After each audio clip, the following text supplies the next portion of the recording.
Hai guys, welcome back to my channel. Nah, kali ini aku mau ngebahas tentang kepercayaan diri. Siapa yang di sini masih struggling tentang kepercayaan diri atau merasa sering gak pede? Nah, dari pengalamanku pribadi, untuk memulai pede itu bukan hal sesuatu yang coming overnight atau dalam semalam. Tentunya ada proses. Nah, proses itu dimulai ketika aku banyak mengikuti kegiatan yang nge-push aku keluar dari zona nyaman. Misalnya waktu awal masuk kuliah itu aku masih struggling banget. Tapi aku sadar bahwa kesempatan itu nggak bakalan datang dua kali kalau kita itu pemalu. Karena nggak bakal ada yang offering kamu chance atau opportunity kalau kamunya nggak siap buat nerima itu semua. Nah, jadi aku paksain diri waktu aku maba masuk ke dalam organisasi debat, ya otomatis aku harus kebiasaan ngomong minimal mengeluarkan isi atau ideas dari kepalaku. Nah, jadi itu latihannya itu kita menulis selama 15 menit. Misal mereka kasih topik atau motion. Nah, kita diberi waktu 15 menit untuk menentukan ideas kita mulai dari latar belakang, solusi, dan bagaimana cara penanggulangannya. Kita juga harus melihat dari sisi terbaik atau terburuk dari kasus tertentu. Nah, jadi di situ aku berpikir, bukan cuma berpikir tapi juga diajarin gimana caranya mengeluarkan pendapat atau berbicara ya di depan umum terkait apa yang lagi dibahas. Nah, kayak gitu. Jadi yang paling penting adalah poinnya, orang ngerti gak sih sama poin yang bakalan kita sampaikan. Jadi ini bukan hanya seberapa besar bobot ataupun seberapa bagus bobot yang kamu bakal sampaikan, tapi bagaimana caranya kamu menyampaikan isi pikiranmu tersebut. Nah, seperti itu. Jadi, time by time aku lanjut lagi ikut kegiatan yang lain. Pada saat itu aku banyak banget ikut kegiatan terutama debat ya, lomba-lomba debat atau bahkan bikin-bikin video online kayak gini karena aku itu zaman Covid, jadi lomba-lombanya itu banyak dialihkan ke online. Jadi otomatis kita yang mengikuti lomba itu terutama untuk public speaking ataupun lomba lainnya tuh kita diwajibkan membuat video dan terus kita upload ke Instagram ataupun YouTube. Nah, itu sangat membantu sih menurut aku. Kemudian aku ikut juga lomba-lomba terkait entrepreneurship. Nah, di situ kan kita kan bakalan ada pitching, kita bakalan bikin proposal. Nah, kita juga kadang-kadang mempresentasikan model bisnis yang bakal kita buat. Nah, itu juga salah satu hal yang bantu aku banget untuk latihan public speaking atau berbicara di depan umum. Selain itu juga kelas juga ngebantu sih ya, kelas kuliah, kelas selama kuliah kita kan dibuat kelas, kita juga dikasih pertanyaan sama si dosen atau bahkan kita dikasih tugas kelompok untuk presentasi. Nah, itu juga sangat-sangat membantu aku untuk berbicara di depan umum karena dulunya aku sangat-sangat malu, guys. Jadi saat ini aku adalah seorang introvert tapi tidak pemalu lagi. Jadi aku bisa ngobrol kepada orang-orang ataupun aku bisa ngobrol di depan umum karena aku adalah introvert yang tidak pemalu. Aku bisa berbicara di depan umum tergantung topiknya apa dulu. Seperti itu. Kalau dulu sama sekali nggak bisa. Nah, aku flashback waktu zaman SMA, aku pernah ikut lomba debat, guys. Debat bahasa Inggris. Aku itu hanya bisa ngomong dikit aja. Per 7 menit itu aku hanya bisa ngeluarin statement sekitar 2 sampai 3 menitan aja. Nah, itu masih mending karena sebelum itu Uh-oh. aku ikut lomba ya. Aku ikut lomba di SMA itu tentang pelajar pelopor. Nah, kalau kalian pernah tahu ini adalah lomba yang dilakukan oleh uh, kedinasan ya. Ini kedinasan, correct me if I'm wrong. Jadi intinya lombanya itu seputar tentang kita membuat inovasi agar tidak terjadi kecelakaan lalu lintas. Nah, di situ aku lupa judulnya apa, tapi yang jelas pada saat presentasi pas hari H lombanya itu aku nggak bisa ngomong sama sekali. Bayangin kita dikasih waktu sekitar 5 sampai 10 menit untuk presentasi di depan ya, di depan juri dan di depan penonton lainnya. Nah, aku nggak bisa ngomong, aku hanya stuck di 1 sampai 2 menit pertama aja. Setelah itu aku ngeblank sampai waktuku habis dan aku bilang, ya udah penutup aja, sampai situ aja. Terus aku nggak bisa ngomong karena stucknya 2 menit tadi, lalu aku akhiri. Dan dari situ aku mengkoreksi diriku. Wah, aku udah dapat kesempatan yang bagus banget ikut lomba bla bla bla bla, tapi sayang banget kalau akunya masih gugup. Padahal aku udah latihan 3 sampai 4 hari ya baca materi. Aku udah latihan di depan kaca cermin tapi ternyata masih gugup pas aku maju ke depan. Istilahnya itu adalah keringat dingin ya.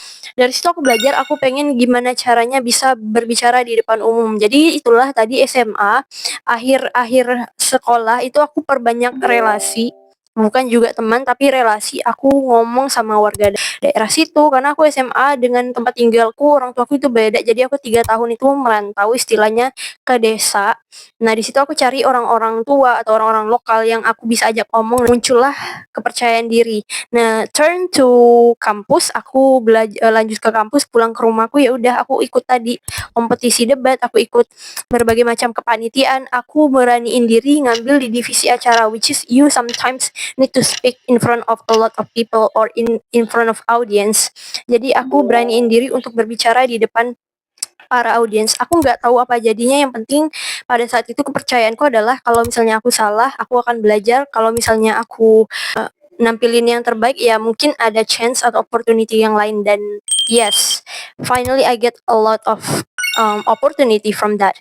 Jadi aku ketika tahun kedua kuliah, tahun ketiga kuliah itu banyak banget opportunity ya, baik dari kampus, luar kampus, bahkan internasional. Jadi aku sempat ikut kepanitiaan internasional, even though it is a volunteering, but I get a lot of experiences and relations from there, you know. So it is one of the best thing that happen in my life too. Jadi itu adalah hal yang banget aku syukuri karena aku bisa dapat relasi, dapat pengalaman, even dapat apa ya namanya, banyak hal lah intinya.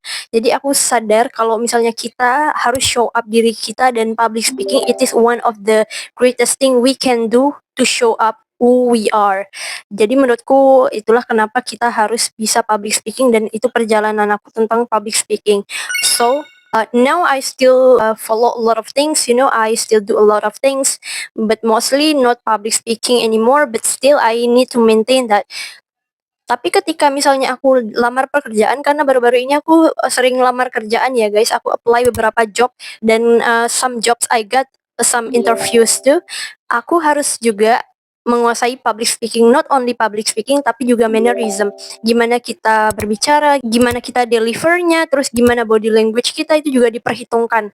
Terus apakah match terkait apa yang kita bisa, dan kita juga otomatis harus jujur tentang itu ya guys. Nah seperti itu. Jadi banyak sekali koneksinya dan banyak sekali kegunaan dari si public speaking itu sendiri.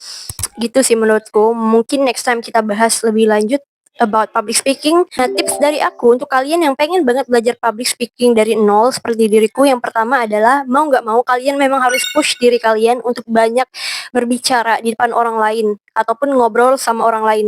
Ya nggak harus profesional lingkarannya untuk first time. Kamu boleh banget kok ngomong sama keluarga kamu, ngomong sama teman kamu, reach out ke teman-teman lama kamu, atau bahkan ngomong ke orang yang dimana saat ini kamu berada. Bisa jadi di tempat wisata. Ya kamu lihat juga sih kondisinya apakah memungkinkan untuk ngomong dengan orang tersebut atau enggak. Karena kan kita nggak pernah tahu, mungkin dia sibuk, mungkin dia nggak mau diganggu ya. You have to see the condition first. Tapi tetap kamu harus reach out untuk ngomong, jangan enggak males ya, kamu nggak akan keluar dari situasi itu.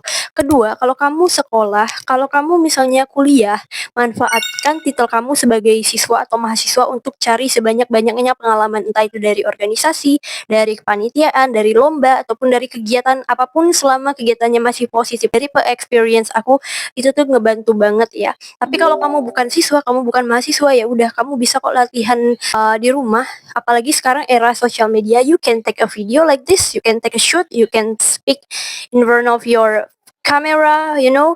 So it's a lot of options now. Banyak opsi yang bisa kalian cobain seperti itu.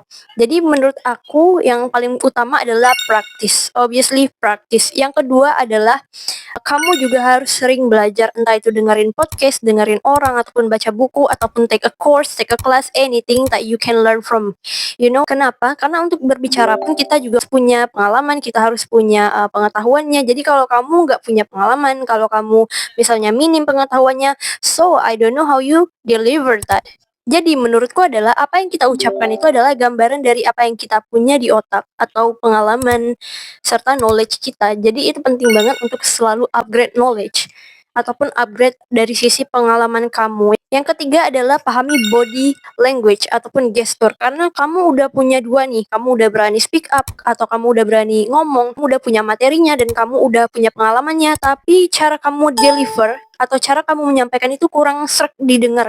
Nah, itu bisa jadi pemicu juga kalau misalnya apa yang kamu sampaikan tuh orang lain bakalan nggak ngeh atau susah banget ditangkapnya. Jadi Uh-oh. menurutku cara penyampaian adalah yang paling penting. You know, the best communication is not communication, but how you communicate itself. Jadi hal yang paling penting adalah gimana cara kamu menyampaikan. Itu poinnya. Karena kamu bisa menyampaikan hal yang ada di otak kamu ataupun berdasarkan pengalaman kamu, tapi kalau kamu menyampaikannya itu secara gak enak atau gak kurang tepat misalnya, ya itu juga sama dengan buruk gitu, cara penyampaian kamu buruk. Jadi menurutku adalah cara penyampaian tetap the key-nya. So, the three things that you need to learn to public speaking or to speak up is that first, practice, second, knowledge and experience, and the third one is that body language, how you deliver it. So guys, itu aja tips dari aku. If you wanna learn more, you can comment down below. So, that's for me for right now. See you in the next video.